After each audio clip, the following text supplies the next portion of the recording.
Class में हमने जो है केमिकल कंपोजिशन एनालिसिस करे, जिसमें हमने ऑर्गेनिक कंपाउंड्स देखे दो तरह के, एक थे मोनोमर्स, दूसरे थे पॉलीमर्स। उसके बाद हमने जो है इनऑर्गेनिक कंपाउंड के एनालिसिस करे, उसके लिए जो टेस्ट इस्तेमाल करे वो कौन सा था, एश टेस्ट, बराबर है। फिर हमें जो है एक सेल के अंदर कंपोजिशन देखी, ठीक है। आज हम जो है पढ़ने वाले मेटाबोलाइट्स के बारे में। किसके बारे में पढ़ेंगे हम? मेटाबोलाइट्स। अब मेटाबोलाइट्स होते क्या, मेटाबोलाइट्स होते क्या, ठीक है। तो आप कह सकते हैं कि ऐसे बायोमोलिक्यूल्स जो मेटाबॉलिज्म में इस्तेमाल होते हैं उसको आप क्या बोलते हैं, मेटाबोलाइट्स कहते हैं, ठीक है। तो मेटाबोलाइट्स है क्या? मेटाबोलाइट्स आपके पास बायोमोलिक्यूल्स ही है, ठीक है। मेटाबोलाइट्स क्या आपके पास ये बायोमोलिक्यूल्स ही है, लेकिन कहाँ पे इन्वॉल्व है? Compounds that are involve in, उसके नाम में लिखे हुआ है कहाँ इन्वॉल्व है, मेटाबॉलिज्म, ठीक है। Compound that are involve in, involve in, involve in, ठीक है, मेटाबॉलिज्म, इन्वॉल्व इन मेटाबॉलिज्म, इसको आप क्या कहेंगे, मेटाबोलाइट्स, ठीक है। तो मेटाबोलाइट्स क्या है? मेटाबोलाइट्स आपके पास बायोमोलिक्यूल्स है, ऐसे बायोमोलिक्यूल्स जो कहाँ पे इन्वॉल्व है, मेटाबॉलिज्म के अंदर, उसको आप क्या कहेंगे, क्या कहेंगे इसको आप, मेटाबोलाइट्स। अब मेटाबोलाइट्स आपके पास दो टाइप के रहते हैं। एक मेटाबोलाइट है, इसको आप क्या कहते हैं, प्राइमरी मेटाबोलाइट, ठीक है। एक मेटाबोलाइट जिसका नाम क्या है, प्राइमरी मेटाबोलाइट, ठीक है। और दूसरा जो मेटाबोलाइट है, ये प्राइमरी हो गया, दूसरा क्या होगा, सेकेंडरी मेटाबोलाइट, ठीक है। अब दोनों के बीच में फर्क क्या है? दोनों के बीच में फर्क बड़ा आसान फर्क है, ठीक है। सिंपल तरीके से याद रखना, ऐसा कंपाउंड, देखो दोनों कंपाउंड जो है मेटाबॉलिज्म में इन्वॉल्व है, इतना मालूम, लेकिन इसका मेटाबॉलिज्म के अंदर क्या रोल है वो हमको मालूम है, उस कंपाउंड का मेटाबॉलिज्म के अंदर क्या रोल है हमको वो नहीं मालूम। तो ऐसे कंपाउंड, ऐसे बायोमोलिक्यूल जिनके फंक्शन हम सबको मालूम है, कि जो ऑर्गेनिज्म में हमको मिल रहा है उस ऑर्गेनिज्म से अंदर जो है ये कंपाउंड का क्या रोल है, उसको आप क्या कहेंगे, प्राइमरी मेटाबॉलिज्म। और ऐसा कंपाउंड जिसका फंक्शन हमको नहीं मालूम, ऐसा कंपाउंड जो कोई एक ऑर्गेनिज्म के अंदर है, उस ऑर्गेनिज्म के अंदर क्या रोल है वो हमको मालूम है नहीं मालूम, उसको आप क्या बोलेंगे, सेकेंडरी मेटाबोलाइट, क्या कहेंगे इसको आप, सेकेंडरी, ठीक है। यहाँ पे हम लेंगे compound, compound that have, that have non, या आप क्या बोल सकते हैं, आइडेंटिफाइबल, आइडेंटिफाइबल रोल, ठीक है। या और क्या हो सकते हैं, और फंक्शन, ठीक है। ऐसे कंपाउंड जिसके आपके पास आइडेंटिफाइबल रोल है और फंक्शन है, उसको आप क्या कहेंगे, प्राइमरी मेटाबोलाइट, ठीक है।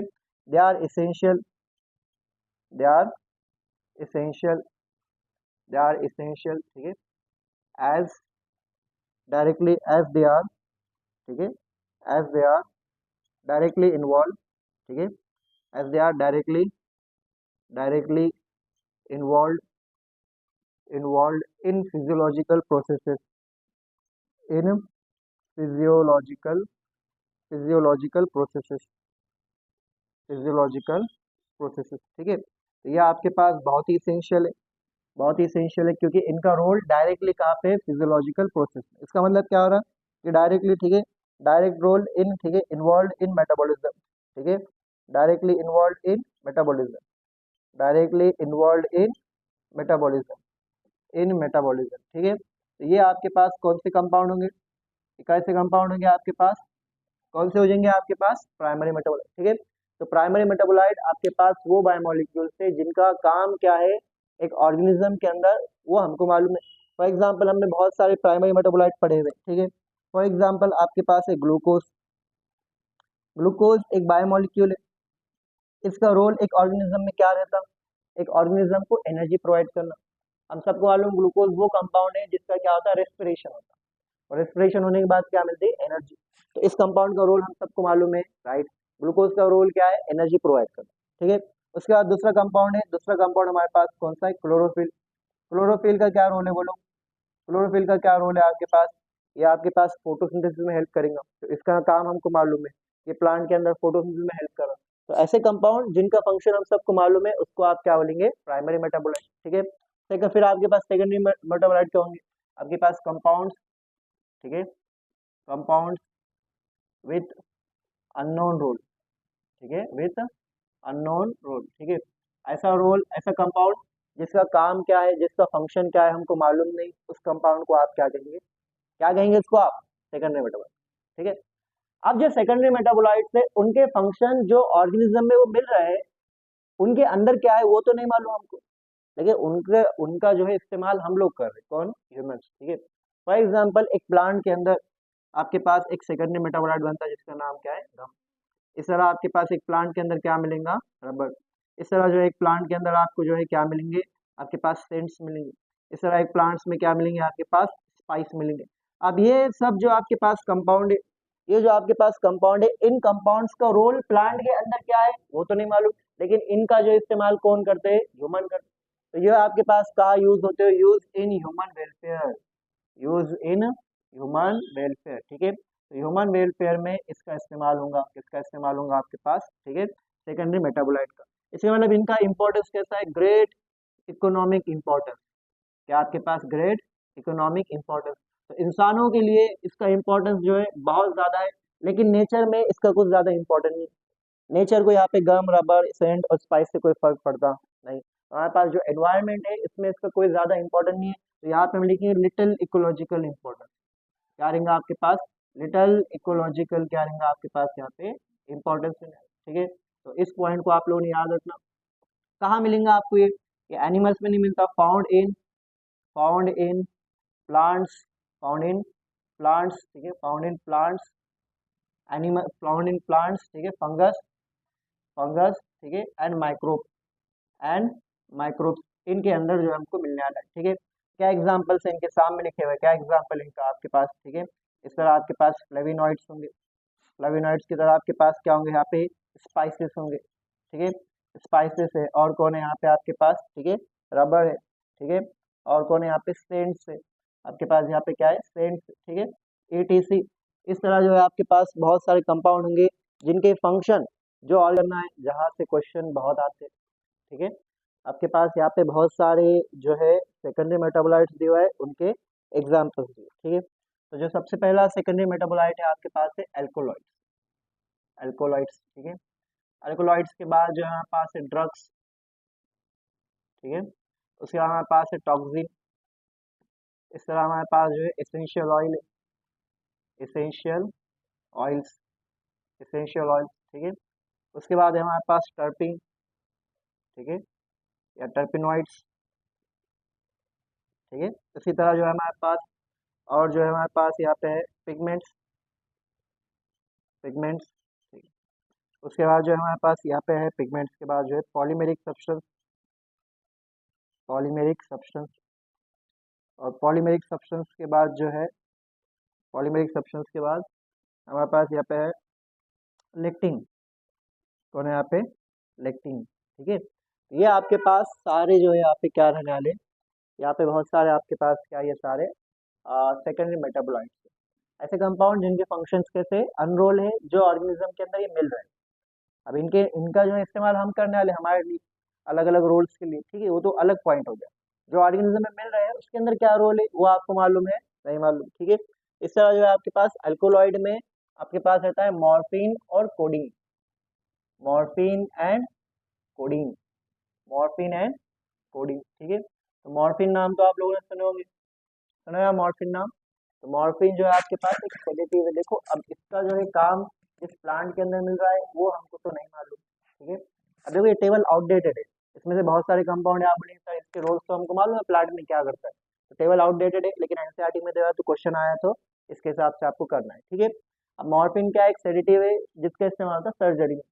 सर्जरी में आप सबको मालूम, सर्जरी में सबसे पहले जो डॉक्टर आता, जो सर्जरी नहीं करता, उसका काम रहता है आपको एक इंजेक्शन देना, जिसको आप क्या बोलते हैं, एनेस्थीसिया बोलते हैं, बराबर है। तो ये आपके पास एक सेडेटिव देता जो आपको डीप स्लीप में डाल देता, वो कौन सा आपके पास, मॉर्फिन। ठीक है, सर्जरी में इस्तेमाल होता है। उसके बाद आपके पास है ड्रग्स, ड्रग्स में हमारे पास है विंड ब्लास्टिंग, कौन है यहाँ पे, विंड ब्लास्टिंग। ठीक है, और विंड ब्लास्टिंग के साथ यहाँ पे कुकुरमिन। ठीक है, कुरकुमिन, ठीक है, यहाँ पे कुरकुमिन। ठीक है, एटीसी। जैसा विंड ब्लास्टिंग जो है आपके पास, विंड ब्लास्टिंग जो है आपके पास एक ड्रग है जिसका इस्तेमाल कैंसर के ट्रीटमेंट में होता है।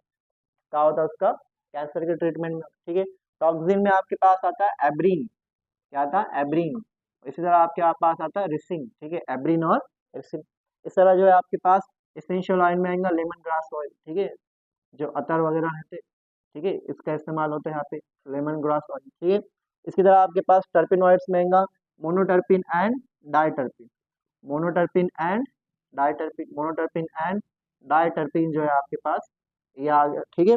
उसके बाद पिगमेंट्स में जो है आपके पास कैरोटीनॉइड, कैरोटीनॉइड, कैरोटीनॉइड, अब आप बोलिए सर कैरोटीनॉइड्स का तो फंक्शन हम सबको मालूम, प्लांट में क्या रहता, वो प्लांट को कलर देता, वो प्लांट को जो है आपके पास क्या देगा, फोटोसिंथेसिस में हेल्प करेगा।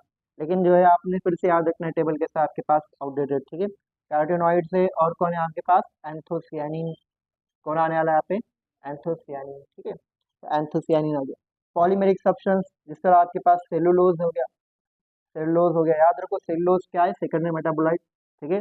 उसके बाद जो आपके पास और क्या लिखे थे हमने, गम लिखे थे, और क्या लिखे थे, रबर लिखे थे, ठीक है। तो ये सब क्या है आपके पास पॉलीमेरिक सब्सटेंस है। उसके बाद लेक्टिन में आपने याद रखना कौन कैनावेलिन, ठीक है, कौन कैनावेलिन, कैनावेलिन ए, कौन कैनावेलिन ए, ठीक।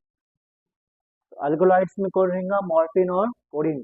ड्रग्स में रहता है विनब्लास्टिन एंड कुरकुमिन। उसके बाद टॉक्सिन में क्या रहेगा, abrin and ricin. Essential oil में लेमन ग्रास ऑयल। टर्पेनॉइड्स में मोनोटर्पिन एंड डायटर्पिन ईटीसी, ठीक है। पिगमेंट्स में कैरोटीनॉइड और एंथोसियानिन। पॉलीमेरिक सब्सटेंस में सेलुलोज, गम और रबर। और लेक्टिन में कौन रहेगा, कौन कैनावेलिन ए, क्या नाम है इसका, कौन कैनावेलिन, कर लिए तो चैप्टर भी क्या हो जाएगा आपके पास खत्म हो जाएगा। तो एक एक करके हमको सब पढ़ना है, क्या करना है हमको, सब पढ़ना है एक एक करके, ठीक है। तो सबसे पहले हम वो पढ़ेंगे जो ना इधर का है ना उधर का, कौन है, बोलो जल्दी से, कौन है ये, it's not strictly a biomacromolecule, lipid, क्या नाम है इसका, लिपिड, ठीक है।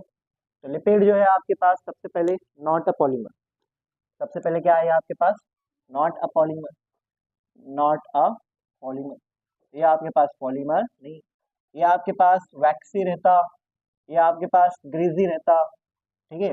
और साथ ही साथ ये कैसा रहता है आपके पास ऑयली, ठीक है। लिपिड मतलब क्या, लिपिड मतलब आप इमेजिन करो आपके घर में ऑयल है, घी है, बटर है, ये सब क्या आपके पास लिपिड है। तो इसको इमेजिन करें, मतलब आप किसको इमेजिन करें, लिपिड को। तो अगर आपने ऑयल को वाटर में डाले तो ऑयल जो है वाटर में घुल जाता, घुलता है नहीं घुलता, नहीं, क्यों, क्योंकि वो आपके पास वाटर इनसोल्यूबल है, कैसा है आपके पास वो वाटर इनसोल्यूबल, ठीक है। तो आपके पास लिपिड क्या रहता है, वाटर इनसोल्यूबल रहता, ठीक है। वाटर इनसोल्यूबल रहता, लिपिड सोल्यूबल रहता है आपके पास। अब लिपिड जो है आपके पास मेनली कितने टाइप के रहते हैं, मेनली 3 टाइप के, ठीक है। तो आपके पास लिपिड 3 टाइप के रहते हैं, कितने टाइप के रहेंगे, 3 टाइप के। पहला जो लिपिड रहेगा उसको हम कहेंगे सिंपल लिपिड, उसको हम क्या कहेंगे, सिंपल लिपिड। तो दूसरे लिपिड को हम क्या कहेंगे, उसको हम कहेंगे कॉन्जुगेटेड लिपिड, क्या कहेंगे उसको हम, कॉन्जुगेटेड लिपिड। तो कॉन्जुगेटेड लिपिड को हमें बहुत डिटेल में पढ़ रहे हैं, ठीक है। कॉन्जुगेटेड का मतलब क्या रहता है, कॉन्जुगेटेड मतलब जो सामने वाला पार्ट है उसका बने हुआ है, उसका नहीं बने हुआ है, समझ में आ रहा क्या है आपके पास, उसका बने हुआ है, उसका नहीं बने हुआ है। लिपिड का बने हुआ है और साथ ही साथ लिपिड का नहीं बने हुआ है, ठीक है। लिपिड प्लस नॉन लिपिड, इसको आप क्या कहेंगे, कॉन्जुगेटेड जो है लिपिड कहेंगे, ठीक है। उसके बाद रहेंगे आपके पास डिराइव्ड लिपिड। डिराइव्ड लिपिड मतलब ऐसे लिपिड जो आपके पास जो है किससे बने हुए, लिपिड से बने, ठीक है। एग्जाम्पल कौन है आपके पास, कोलेस्ट्रॉल, क्या आपके पास कोलेस्ट्रॉल, कोलेस्ट्रॉल सुने आप लोगों ने, ठीक है। कोलेस्ट्रॉल हमने कहाँ पढ़े थे, हमें प्लाज्मा मेम्ब्रेन में पढ़े थे। कोलेस्ट्रॉल प्लाज्मा मेम्ब्रेन में क्या काम कर रहा था, कोलेस्ट्रॉल प्लाज्मा मेम्ब्रेन में क्या काम कर रहा था, स्ट्रक्चरल स्टेबिलिटी प्रोवाइड कर रहा था, क्या कर रहा था, स्ट्रक्चरल स्टेबिलिटी। और प्लाज्मा मेम्ब्रेन और किसकी बनी हुई थी, बोलो, और किसकी बनी हुई थी प्लाज्मा मेम्ब्रेन, लिपिड के बनी हुई थी। और लिपिड का नाम क्या था, फॉस्फोलिपिड, क्या नाम था उसका, फॉस्फोलिपिड, ठीक है। तो देखो यहाँ पे ये आपके पास फॉस्फो, ठीक है, फॉस्फोलिपिड, ये आपके पास लिपिड का भी बने हुआ है और साथ ही साथ नॉन लिपिड का भी बने हुआ है। लिपिड प्लस नॉन लिपिड क्या हो गया, कॉन्जुगेट, ठीक है। तो आपके पास यहाँ पे लिपिड कितने जो है तरह के रहेंगे, आपके पास 3 तरह के, कौन कौन से, simple lipid, conjugated lipid, derived lipid, ठीक है। सिंपल लिपिड फिर से जो है अगर हम लिपिड को तोड़े तो आपके पास जो है सिंपल लिपिड 3 टाइप के रहते हैं। एक रहता आपके पास ग्लिसरॉल, क्या नाम रहता, ग्लिसरॉल, ग्लिसरॉल तो मालूम आप लोग, ग्लिसरॉल कौन है? ग्लिसरीन का भाई। किसका भाई है? ग्लिसरीन। ग्लिसरीन मालूम ना आप लोगों को? आजकल जो लगा रहे आप लोग, लगा रहे ना? नहीं लगा रहे? नहीं लगा रहे? झूठे आता कर। ये क्या हो गया आपके पास? और फैटी एसिड, ठीक है। और लास्ट में हमारे पास रहेगा ग्लिसरॉल प्लस फैटी एसिड। क्या रहेगा? Glycerol plus fatty acid. Glycerol plus fatty, ठीक है। ये तीन तरह के हमारे पास क्या रहेंगे? लिपिड। लिख लो इसको आप लोग, जल्दी से एक एक करके पढ़ेंगे फिर हम इसके बारे में। पीजीए, 3 पीजीए याद आ रहा आप लोगों को? ठीक है। तो 3 पीजीए कितने कार्बन का था? कितने कार्बन का था? 3 कार्बन का, ठीक है। तो पहले हम क्या देखेंगे यहाँ पे? Simple lipid. और सिंपल लिपिड में पहला कौन है हमारे पास? कौन है यहाँ पे? ग्लिसरॉल। तो फर्स्ट है हमारे पास ग्लिसरॉल। तो ग्लिसरॉल क्या होता है? ग्लिसरॉल आपके पास 3 कार्बन का है, उसके अंदर ऑल आ रहा है। आपका आईयूपीएसी नेम हो गया, ठीक है। तो ऑल का मतलब क्या होगा बोलो? अल्कोहल होगा, ठीक है। तो आपके पास यहाँ पे 3 कार्बन का कंपाउंड है, 1, 2 और 3। तीनों कार्बन पे क्या कर दो आप? OH ग्रुप लगा दो। क्या लगा दो? OH, ठीक है। और यहाँ पे इसको हम क्या कर देंगे? HH यहाँ पे लगा देंगे। तो यहाँ पे इसकी कोवैलेंसी कंप्लीट हो जाएंगे। कार्बन की 4 रहती कोवैलेंसी। बोलो इसका आईयूपीएसी नेम, ये ग्लिसरॉल है, इसका आईयूपीएसी नेम क्या होगा?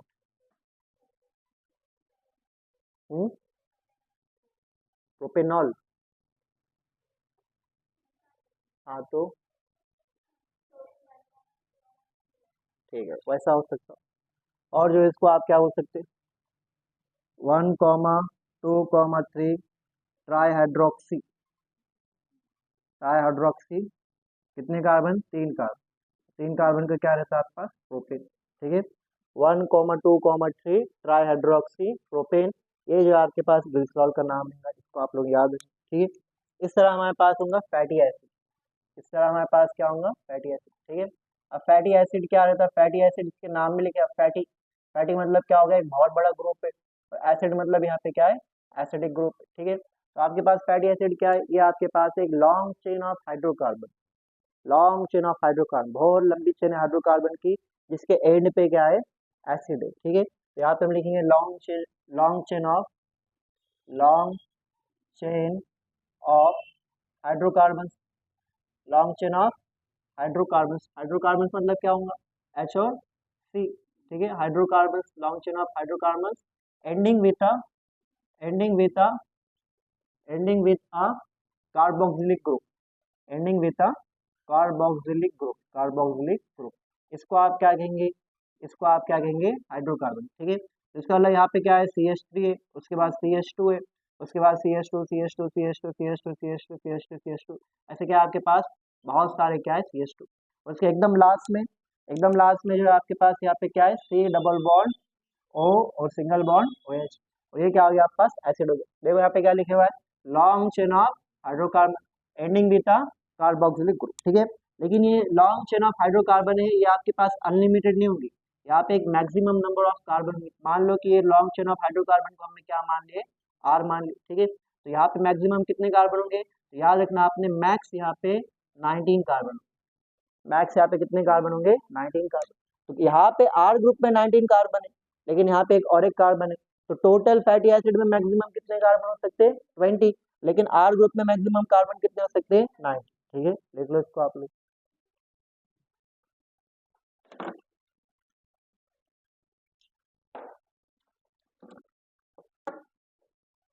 फैटी एसिड आपके पास दो टाइप के होते हैं। पढ़े हुआ है आप लोगों ने? दो टाइप के फैटी एसिड कहाँ पढ़े थे बताओ? फॉस्फोलिपिड। फॉस्फोलिपिड के अंदर दो पार्ट, एक था पोलार हेड, दूसरा था non polar tail. Non polar tail में हमने कहा था, एक टेल कैसी है आपके पास? अनसैचुरेटेड फैटी एसिड, और दूसरा कौन सा है? Saturated fatty acid. तो फैटी एसिड के अंदर जो आपके पास CH2 ग्रुप है वो दो तरह के होंगे। एक CH2 ग्रुप जिसके अंदर सिर्फ और सिर्फ सिंगल बॉन्ड है, और दूसरे CH2 ग्रुप जिसमें अगर एक भी डबल बॉन्ड आ गई तो उसको आप क्या बोलेंगे? अनसैचुरेटेड फैटी, ठीक है। हमारे पास यहाँ पे हम लिखेंगे फैटी एसिड। फैटी एसिड, ठीक है। तो फैटी एसिड आपके पास कितने टाइप के होंगे? आपके पास दो टाइप के फैटी एसिड होंगे, ठीक है। एक फैटी एसिड को आप क्या कहेंगे? उसको आप कहेंगे सैचुरेटेड फैटी एसिड। क्या रहेंगे आपके पास? सैचुरेटेड फैटी एसिड, ठीक है। और दूसरा क्या रहेंगे आपके पास? Unsaturated fatty acid. Unsaturated fatty acid जो है आपके पास होगा, ठीक है, अनसैचुरेटेड फैटी एसिड। अब सैचुरेटेड फैटी एसिड में क्या होगा, only single bond present, only single bond present, ठीक है। अगर हाइड्रोकार्बन्स के अंदर सिर्फ और सिर्फ क्या है यहाँ पे सिंगल बॉन्ड, ठीक है, ओनली सिंगल बॉन्ड प्रेजेंट, तो वो कौन सा हो जाएगा आपके पास सैचुरेटेड, ठीक है। तो यहाँ पे क्या होगा, यहाँ पे क्या होगा, वन और मोर, वन और मोर क्या होगा आपके पास डबल बॉन्ड प्रेजेंट। अगर एक भी डबल बॉन्ड आ गया तो यहाँ पे वो कौन सा आपके पास बन जाएगा, ठीक है, वो अनसैचुरेटेड फैटी एसिड बन जाएगा, ठीक है। अब सैचुरेटेड फैटी एसिड में जो पहला आप लोगों ने याद रखना वो आपके पास है पाल्मिटिक एसिड। कौन सा है आपके पास, पाल्मिटिक एसिड। पाल्मिटिक एसिड में कितने कार्बन रहेंगे, पाल्मिटिक एसिड में 16 कार्बन, इतना याद रखना आपने, 16 कार्बन है, इसका मतलब आपके पास ये दिखने में कैसा रहेगा आपके पास कुछ इस तरह होगा। और यहाँ पे जो आर ग्रुप है, आर ग्रुप में कितने कार्बन होंगे बताओ, 15 कार्बन होंगे, यहाँ पे कितने कार्बन होंगे 15, तो 15 प्लस ये कितना हो गया आपके पास, ठीक है 16 हो गया, ठीक है।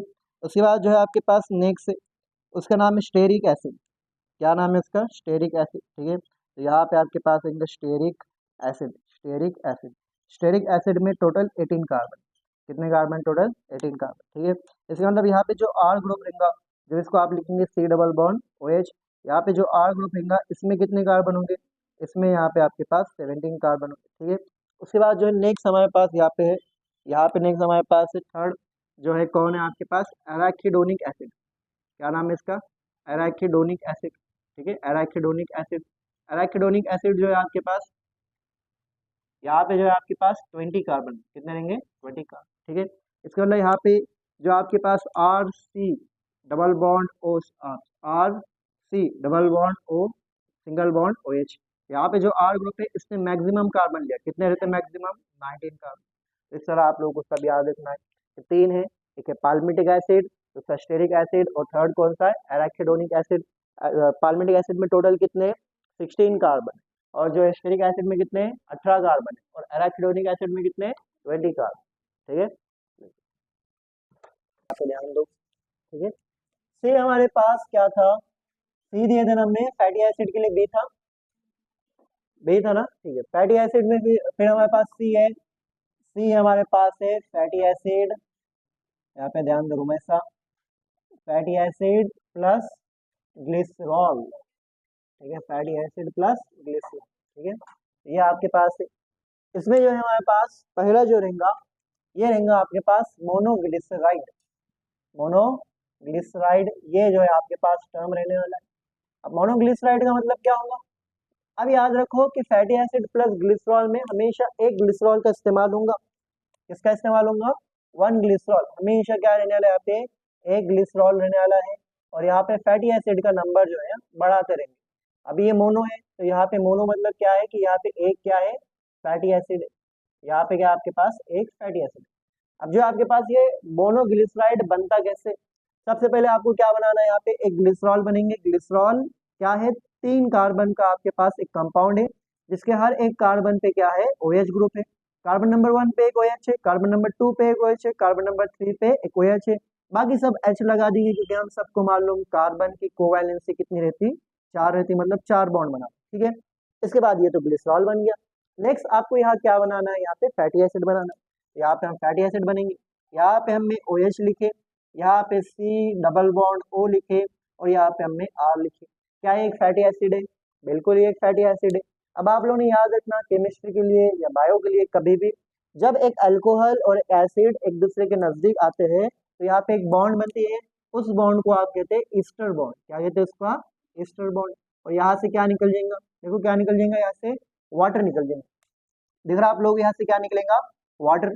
और वाटर निकलने के बाद जब हम यहाँ पे -H2 करेंगे, डिहाइड्रेशन करेंगे, तो फिर से आपके पास ये कंपाउंड 3 कार्बन का, ठीक है, 3 कार्बन का कंपाउंड, यहाँ पे OH रहेगा, यहाँ पे आपके पास OH रहेगा, यहाँ पे H आ जाएगा, यहाँ पे H आ जाएगा, यहाँ पे भी H आ जाएगा, यहाँ पे H और यहाँ पे H।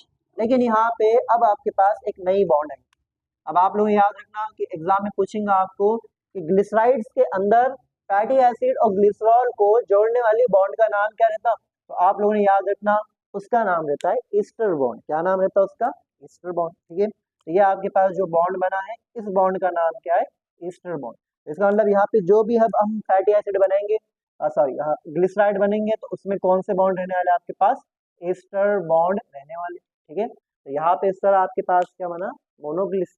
अब हमने क्या कहा था आप लोगों को, ग्लिसराइड जो है 3 टाइप के रहते हैं, मोनोग्लिसराइड, डाइग्लिसराइड और ट्राइग्लिसराइड। एक ग्लिसरॉल लो, एक फैटी एसिड लो, एक एस्टर बॉन्ड बनेगा मोनोग्लिसराइड। एक ग्लिसरॉल लो, 2 फैटी एसिड लो, एक ये, 2 आपके पास क्या बनेंगे, ईस्टर बॉन्ड, तो उसको हम डाइग्लिसराइड कहेंगे। तो यहाँ पे आपके पास तीसरा फैटी एसिड ले लो, 1 2 3, 3 ईस्टर बॉन्ड बनेंगे, उसको आप क्या कहेंगे, ट्राइग्लिसराइड कहेंगे। ठीक है, इसी तरह हम जो है क्या करने वाले, अलग अलग तरह से ग्लिसराइड्स बनाने वाले। ठीक है, फॉर एग्जाम्पल हमारे पास यहाँ पे हो गया डाइग्लिसराइड। क्या हो गया यहाँ पे, डाइग्लिसराइड। अब आप लोग समझ गए होंगे, एग्जाम में बड़े सिंपल क्वेश्चन आते हैं, यहाँ से पूछेंगे आपको डाइग्लिसराइड में क्या रहता, तो आप लोग ने कहा ना, डाइग्लिसराइड में एक ग्लिसरॉल रहेगा, और यहाँ पे जो है एक ग्लिसरॉल के साथ क्या रहेगा, बोलो, एक ग्लिसरॉल के साथ क्या रहेगा, 2 फैटी एसिड रहेंगे। 1 glycerol plus 2 fatty acid is diglyceride. ठीक है, तो यहाँ पे आप एक ग्लिसरॉल बना दो। ग्लिसरॉल क्या रहता, 3 कार्बन का कंपाउंड, जिसके हर कार्बन पे OH रहता, बराबर है। तो यहाँ पे आप क्या बनेंगे, यहाँ पे ग्लिसरॉल, लेकिन यहाँ पे एक कार्बन पे OH रहेगा, लेकिन दूसरे कार्बन पे हम यहाँ पे क्या बनेंगे, C डबल बॉन्ड O। यहाँ पे R1 ले लो, ये डिनोट कर रहा कोई और फैटी एसिड है। यहाँ पे C डबल बॉन्ड O ले लो, यहाँ पे क्या ले लो आप, R2 ले लो। तो 2 फैटी एसिड, एक ग्लिसरॉल, ये क्या हो जाएगा आपके पास, ट्राइग्लिसराइड हो जाएगा। ठीक है, लिख लो इसको आप, इसको आप क्या कहेंगे, डाइग्लिसराइड। ठीक है, थर्ड हमारे पास जो रहने वाला है, ये है आपके पास ट्राइग्लिसराइड।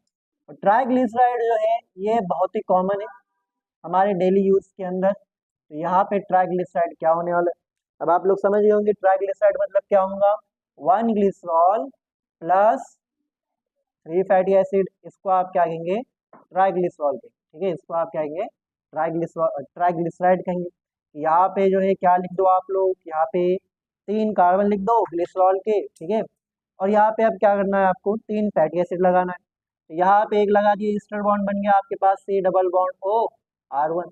ठीक है, यहाँ पे लगा दो C डबल बॉन्ड O, और यहाँ पे क्या बन गया आपके पास, R2। ठीक है, और यहाँ पे हम इसको इस तरह लिख देंगे कि यहाँ पे C डबल बॉन्ड O, और ये क्या आ गया आपके पास, R3 आ गया। ठीक है, ये कौन सा कंपाउंड बन गया आपके पास, ये ट्राइग्लिसराइड बन गया। ठीक है, अब ट्राइग्लिसराइड जो हमारे डेली यूज में आते हैं उनके बारे में समझो आप। ठीक है, ट्राइग्लिसराइड आप लोग बहुत ही यूज करते हैं। ठीक है, ट्राइग्लिसराइड रोज जो है खाते हैं आप लोग, ये ट्राइग्लिसराइड पता है आप लोगों को। ठीक है, ट्राइग्लिसराइड एक आता है आपके पास ऑयल, और दूसरा जो है आपके पास आता है, एक दूसरा आता है आपके पास घी, या जिसको आप क्या हो सकते हैं, फैट। ठीक है, क्या कह सकते हैं उसको आप, फैट। ठीक है, ऑयल में जो है कौन सा आपके पास, ऑयल में वेजिटेबल ऑयल हो गया, और जो है आपके पास और कौन सा हो गया, जिंजली ऑयल हो गया। ठीक है, जिंजली ऑयल। ठीक है, वेजिटेबल ऑयल और जिंजली ऑयल। ठीक है, तो फैट में रहेगा घी एंड बटर, घी और बटर। ठीक है, अब यहाँ पे एग्जाम में क्वेश्चन पूछेगा आपको कि दोनों में से कौन सा जो है आपके पास लिक्विड रहता रूम टेम्परेचर पे। आपके किचन में जो है कौन लिक्विड रहता, ऑयल, और रूम टेम्परेचर पे कौन जम जाता, घी जम जाता, बराबर है। तो ये आपके पास क्या रहेगा, liquid at room temperature, liquid at room temperature, liquid at room temperature. ठीक है, और ये क्या हो जाएगा आपके पास, ये बनेगा सॉलिड एट रूम टेम्परेचर। कितना रहता है रूम टेम्परेचर, 25 डिग्री जो है। ठीक है, सब कंसिडर करते। ठीक है, नेक्स्ट क्वेश्चन ये पूछेगा किसका मेल्टिंग पॉइंट लोअर है, कौन आसानी से पिघल जाता। मान लो कि आपके पास जमे हुआ ऑयल है और जमे हुआ फैट है, कौन आसानी से पिघलेगा, कौन सा पिघलेगा, ये ऑयल। ठीक है, तो इसके पास क्या है, लो मेल्टिंग पॉइंट, क्या है इनके पास, लो मेल्टिंग पॉइंट। ठीक है, तो आप बोलेंगे सर हम किचन में नहीं जाते, सब चीजें हमको मालूम नहीं। ठीक है, तो आपने याद रखना कि यहाँ पे एल है, ऑयल में क्या है, एल। इस पे याद रखना कि लिक्विड भी रहने वाला है, इसका मेल्टिंग पॉइंट पे कैसा है, लो है। ठीक है, और ये कैसा होगा आपके पास, हायर मेल्टिंग पॉइंट, इसका भी लो रहता, लेकिन ऑयल के कंपेयर में कैसा रहता है, हाई रहता, हाई मेल्टिंग पॉइंट। समझ में आ रहा है आप लोगों को। ठीक है, तो ये आपके पास क्या हो गया, ट्राइग्लिसराइड। ट्राइग्लिसराइड में एक ग्लिसरॉल है, 3 फैटी एसिड है, ये ट्राइग्लिसराइड हो गया। 1 ईस्टर बॉन्ड, दूसरे ईस्टर बॉन्ड, तीसरे ईस्टर बॉन्ड, और 3 फैटी एसिड। ठीक है, ट्राइग्लिसराइड 2 टाइप के, एक ऑयल है, दूसरा फैट है। ऑयल कौन सा, vegetable oil, jelly oil. Fat कौन सा है, घी और बटर। बटर मालूम ना आप लोग को, अमूल बटर सुने हो। Liquid at room temperature, low melting point, solid at room temperature और हाई मेल्टिंग पॉइंट। ठीक है, कॉन्जुगेटेड लिपिड। नेक्स्ट हमारे पास क्या है, कॉन्जुगेटेड लिपिड।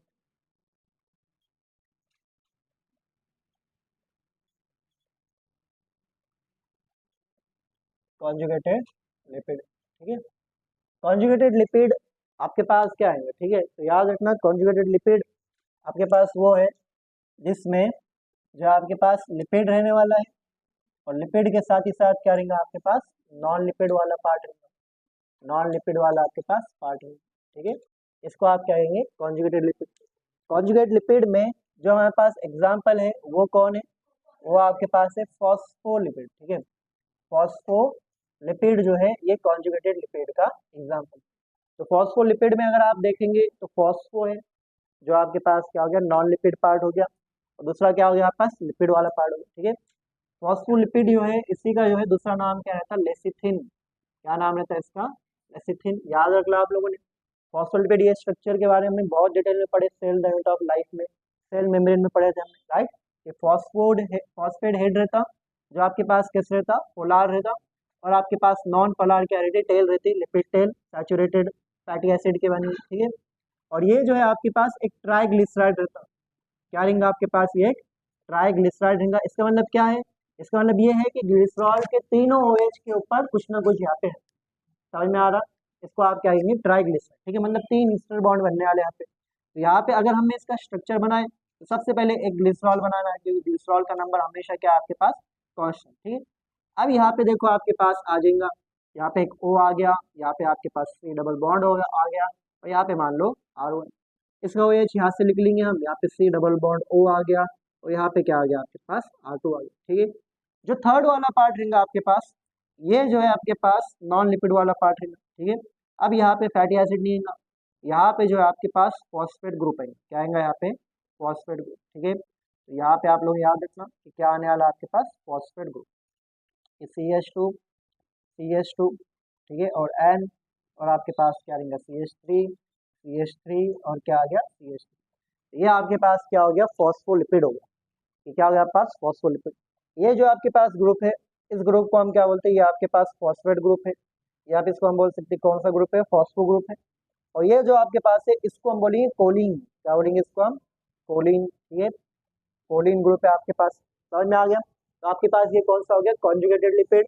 कॉन्जुगेटेड लिपिड में लिपिड प्लस नॉन लिपिड, अगर आप देखिए ये पूरा लिपिड वाला पार्ट है, ठीक है, और ये वाला कौन सा पार्ट है, नॉन लिपिड का। ठीक है, तो ये आपके पास ट्राइग्लिसराइड है, क्योंकि यहाँ पे कितने ईस्टर बॉन्ड है, 1 2 और कितने 3, इसलिए इसको आप क्या कहेंगे, ट्राइग्लिसराइड। ठीक है, लिख लो इसको आप लोग, क्या आपके पास, डेराइव्ड लिपिड।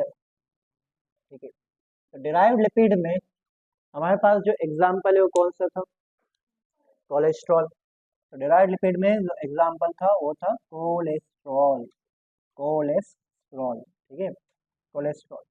तो कोलेस्ट्रॉल होता क्या, कोलेस्ट्रॉल आपके पास डिराइव्ड लिपिड होता है। ठीक है, कोलेस्ट्रॉल हमारे बॉडी में बनता है, कहाँ बनता है, लिवर में बनता है। ठीक है, तो कोलेस्ट्रॉल जो है आपके पास सबसे पहले एक रिंग वाला कंपाउंड, ठीक है, इस तरह यहाँ पे रिंग है। ठीक है, तो यहाँ पे एक रिंग हो गया इस तरह, और उसके बाजू में जो है आपके पास एक और एक रिंग है।